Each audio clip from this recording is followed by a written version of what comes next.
जितने भी नए बंदे हैं जिन्हें दुकान चालू करना है, ये 3-4 कारण बहुत महत्वपूर्ण है अपने धंधे के दोस्तों। ज़्यादातर 90% लोग फेल होने का कारण इन 3-4 पॉइंटों पे ध्यान नहीं देते हैं। पहला काम हमें क्या करना है, हमें जिस बंदे के पास जाना है उसका बायोडेटा निकालना है, उसकी कैपेसिटी कितनी है, उसे एक्सपीरियंस कितना है। मारवाड़ी में बोलते हैं हर 12 कोस बोली बदल जाती है, समझे आप?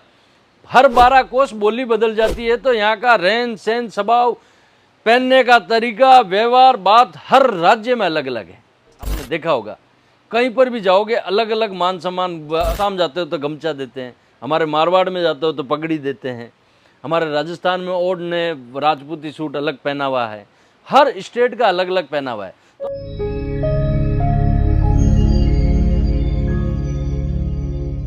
दोस्तों आज महत्वपूर्ण वीडियो है। कई लोग जो बिजनेस स्टार्ट कर चुके हैं कपड़े का और जो करने वाले हैं उन दोनों के लिए महत्वपूर्ण है।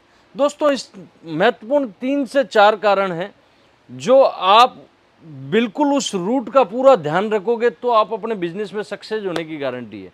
जितने भी नए बंदे हैं जिन्हें दुकान चालू करना है, ये 3-4 कारण बहुत महत्वपूर्ण है अपने धंधे के दोस्तों। ज़्यादातर 90% लोग फेल होने का कारण इन 3-4 पॉइंटों पे ध्यान नहीं देते हैं, उसी वजह से ही फेल होते हैं। अगर ये 4 पॉइंट आपने समझ लिए तो अपने बिजनेस में 4 चांद लगा सकते हो। और फेल होने की तो मैं वाइट पेपर पे लिख के देता हूँ। अगर ये 4 चीज़ें आपने अपने जीवन में, अपने व्यापार में, अपने धंधे में अगर लागू कर दी तो आप जब भी नई दुकान चालू कर रहे हो कभी भी फेल नहीं होगे। और जिसने कर ली है वो भी मेरी बात तो बेहतर समझेगा, क्योंकि दूध का, वो बोलते हैं दूध का जला हुआ आदमी छाछ को भी फूक फूक के पीता है, समझ गए ना। तो आज पहला कारण बताऊं दोस्तों, जब भी हमें कपड़े की दुकान करनी है, चाहे साड़ी की करनी, सूट की करनी, कुछ भी कोई भी तरह का व्यापार करना है, पहला काम हमें क्या करना है, हमें जिस बंदे के पास जाना है उसका बायोडेटा निकालना है, उसकी कैपेसिटी कितनी है, उसे एक्सपीरियंस कितना है। ये बहुत महत्वपूर्ण कारण है दोस्तों। हमें हमारे पूर्वजों ने एक रास्ता बताया था कि जब भी बेटा संबंध करते हैं तो 3 पीढ़ियाँ देखते हैं, 4 पीढ़ियाँ देखते हैं, खानदान कौन सा है, कहाँ की, इसकी माँ कहाँ की है, बाप कहाँ का है, पूरा खानदान लेके बायोडेटा करके फिर संबंध करते थे। कारण कि कभी बच्ची को तकलीफ भी आ जाए तो पूरा परिवार उसके साथ खड़ा हो जाए, इसलिए खानदान देखते हैं। तो यार आप तो 10-15 लाख 5 लाख पैसे लगाने जा रहे हो मेरे भैया, तो उसकी कैपेसिटी तो देखो। मैं ऐसे 50 ग्राहक से मिला हूँ जो ऐसी दुकानों से जाके सूरत में माल लिया है जिनकी खुद की कैपेसिटी 10 लाख की नहीं है और वहाँ जाके 8-9 लाख का माल ले रहे हैं। अब सोचिए, अब इसी दुकानों से जुड़ेंगे तो कैसे व्यापार करेंगे। दूसरा महत्वपूर्ण कारण, तो आप पहला काम कि बंदे की पूरी बायोडेटा निकालो कि जिसके पास जा रहे हो। 5 दुकानदार सूरत में भी जाके पूछो कि बंदा सही है कि नहीं है। आप अब उसकी कैपेसिटी देखो, कितने लोग उसे फॉलोअप कर रहे हैं, कितने लोग उससे जानते हैं, कितने लोग उनसे कपड़ा लेके गए। अपने एरिया के ग्राहक भी मिल जाएंगे। आप मेरा वीडियो बनारस से देख रहे हो तो आप बनारस से देख रहे हो तो उसे पार्टी को पूछ सकते हो बनारस में आपका किस किस को माल जाता है, तो वो डिटेल बताएगा, जाके मिल लो। जब पैसे खर्च कर रहे हो 5 लाख रुपए, तो उससे पहले उसकी पार्टियों से तो जाके मिल लो कि जो गए हैं वो भी रो ही रहे हैं या खुश हैं। तो ये कैपेसिटी देखना, समझना, पार्टी को परखना बहुत ज़रूरी है, पहला पॉइंट। दूसरा पॉइंट, अब सूरत में ज़्यादातर दुकानदार जो माल ले जाते हैं फेल हो जाते हैं, उसका महत्वपूर्ण कारण है दोस्तों, हिंदुस्तान पूरी एक अलग संस्कृति है दोस्तों। आप व्यापार चालू कर रहे हो, पहले अपनी भारत की संस्कृति को समझो। यहाँ पर हर राज्य में, हमारे मारवाड़ी में बोलते हैं हर 12 कोस बोली बदल जाती है, समझे आप? हर 12 कोस बोली बदल जाती है, तो यहाँ का रहन सहन, स्वभाव, पहनने का तरीका, व्यवहार, बात हर राज्य में अलग अलग है। आपने देखा होगा कहीं पर भी जाओगे अलग अलग मान सम्मान। आसाम जाते हो तो गमछा देते हैं, हमारे मारवाड़ में जाते हो तो पगड़ी देते हैं, हमारे राजस्थान में ओढ़ ने राजपूती सूट अलग पहना हुआ है। हर स्टेट का अलग अलग पहना हुआ है। तो आप पहले उस जो दुकान पे आप जा रहे हो और आप उसकी कैपेसिटी वाला हो गया। दूसरा पॉइंट हो गया दोस्तों कि हम जब भी परचेजिंग करने जाते हैं तो यहाँ सूरत, आज मेरी बात आप बताऊंगा तो थोड़ी कम समझ में आएगी नए लोगों को, लेकिन मैं आपको बहुत ज्ञान की बात बता दूं कि अगर कोई बंदा लेके गया, यहाँ पर टेस्ट है ना अलग अलग है। सूरत उतरोगे, बहुत बड़ी मंडी है, एशिया की सबसे बेस्ट मंडी है सूरत कपड़े की। इतनी बड़ी मंडी है, यहाँ पर 1 लाख दुकानदार बैठते हैं, मेरे जैसे 1 लाख दुकानदार। अब 1 लाख दुकानों में सबका अलग अलग काम है। कोई महाराष्ट्र का काम कर रहा है, कोई उत्तर प्रदेश का कर रहा है, कोई साउथ का कर रहा है, कोई कश्मीर का कर रहा है, कोई राजस्थान के ओढ़नी बना रहा है, कोई शूटिंग सेटिंग का कर रहा है, कोई ब्लाउज का कर रहा है, कोई दुपट्टे का कर रहा है, या कोई कट पीस का ही कर रहा है। यहाँ का सब जगह टेस्ट अलग अलग है। अगर आप राजस्थान में जाके दाल बाटी खा रहे हो तो वहाँ का टेस्ट दाल बाटी है, समझ गए आप। तो सबसे बड़ी चीज़ है जहाँ का जो टेस्ट है वहाँ से परचेजिंग करो। आज कहने का मतलब जिस बंदे के पास जा रहे हो उसकी कैपेसिटी कितनी है, उसके पास उस मेरे जैसे हरियाणा है, हरियाणा पंजाब में 3 मीटर बॉटम चलती है। अब सामने वाला 2.25 मीटर महाराष्ट्र का टेस्ट है बेच रहा है, वो चलेगा ही नहीं माल। अब कोई भी दुकान पे आप जाओगे वो ये बोलेगा कि नहीं नहीं भैया हम तो दे देंगे। अरे भैया आती हुई लक्ष्मी को कौन छोड़े, कोई नहीं छोड़ेगा भैया।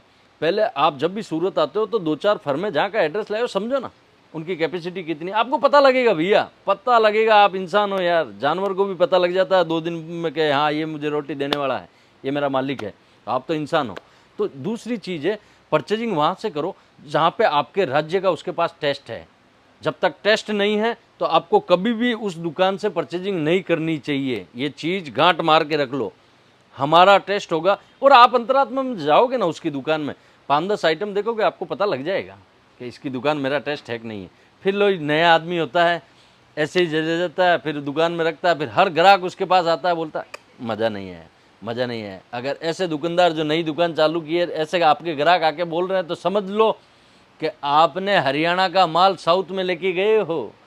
अब पश्मीना मोटा कपड़ा आता है, जाडा कपड़ा, वो चलेगा सर्दी के अंदर बिकने वाला, और साउथ का आंध्र प्रदेश से व्यापारी आके पश्मीना लेके जा रहा तो बिकेगा नहीं, बिकेगा। तीसरा कारण है जो बड़ा महत्वपूर्ण कारण है दोस्तों, कि आप जब भी किसी बंदे के पास जाते हो तो उसकी कैपेसिटी, जो मैंने शुरुआत में बात की थी, लेकिन ये एक अलग तरह की कैपेसिटी होती है कि आप उससे कॉटन साड़ी मांगते हो, वो आपको कितनी चॉइस दे रहा है।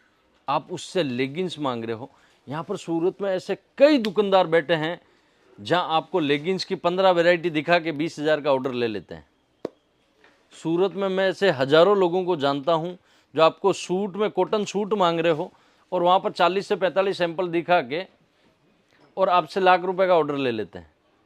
भैया कम से कम चॉइस होनी चाहिए।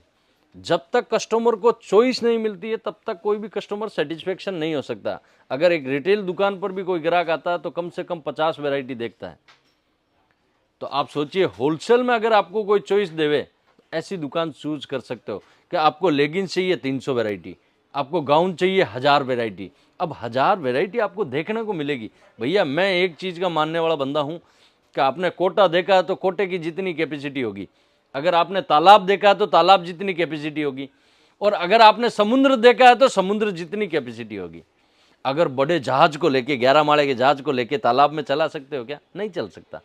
जब तक आप वैरायटी का खजाना नहीं देखोगे तब तक आपको कुछ आइडिया ही नहीं पड़ेगा। ऐसी दुकान पे ढूंढिए जहां पर वैरायटियों का खजाना हो, वैरायटी इतनी हो कि आप देख देख के थक जाओ, बोलो भैया बस करो। ये बहुत बड़ी कैपेसिटी होनी चाहिए दोस्तों। कहीं से 2 रुपये ऊपर माल ले गए ना, वो कोई बड़ी बात नहीं है। नया माल ले गए, ट्रेंड का ले गए और वैरायटियाँ छाट के ले गए। जहाँ मैं बोलता हूँ कि आपके पास, आप कहीं बाहर राज्य में जाते हो और 5 तरह का आपको पकवान मिलता है और अपने राज्य का खाना मिल जाता है, तब वो 4 पकवान आपके बेकार लगते हैं और अपना अपना लगता है। तो सबसे बड़ी चीज़ है कि आपको चॉइस कौन सा बंदा दे रहा है, इस चीज़ को विशेष ध्यान रखिएगा जब भी आप कपड़े की नई दुकान चालू करते हो, इन 3-4 पॉइंटों पे। बाकी मैटर इन सब, अगर ये 3 चीज़ों में वो बंदा कैपेबल है तो उसकी सर्विस भी बढ़िया मिलेगी, वो बंदा भी बढ़िया मिलेगा, व्यवहारिक बंदा भी मिलेगा, हर चीज़। मैं बोलता है ना, जब एक पिलर फाउंडेशन का अच्छा होता है तो पूरी बिल्डिंग अच्छी बनती है। अगर इन 3 पॉइंटों पे आपने उसकी कैपेसिटी पता कर ली, हर चीज़ पता कर ली, तो 100% बाकी की चीज़ें ऑटोमेटिक सही होगी।